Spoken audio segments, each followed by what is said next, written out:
5 surprising ways the mind influences the body, and vice versa. It is a mistake to think of our mind and body as separate entities. The reality is that we are holistic machines, and that no aspect of our psychology, physiology, or biology can exist independently of the rest.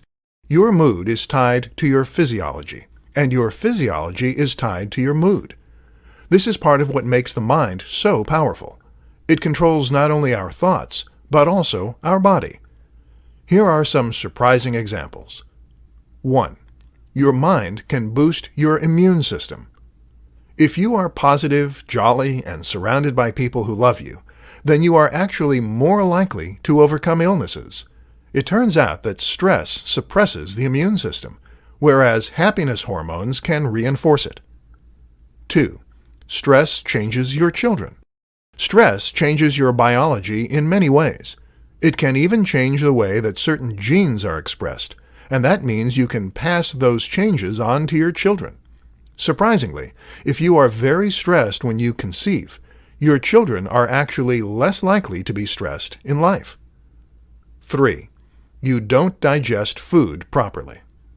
Stress causes a range of conditions, such as psoriasis. But did you know it also prevents you from properly digesting your food? This can actually lead to malnutrition, even if you are eating properly. 4.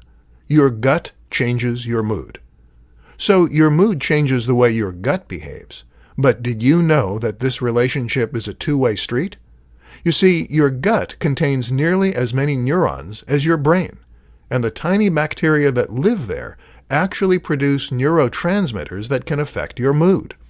This is why the gut is sometimes referred to as the second brain. 5. Embodied cognition. Embodied cognition is a recent theory in psychology that better explains the close link between the body and the brain. Previously, it was thought that the brain had its own internal language. This was sometimes referred to as mentalese. The idea was that whenever someone said something to you, your brain would translate that into mentalese so that you could understand it. But now it is thought that the way the brain understands things is by visualizing those things, and that happens by lighting up areas in the brain as though you were doing those things.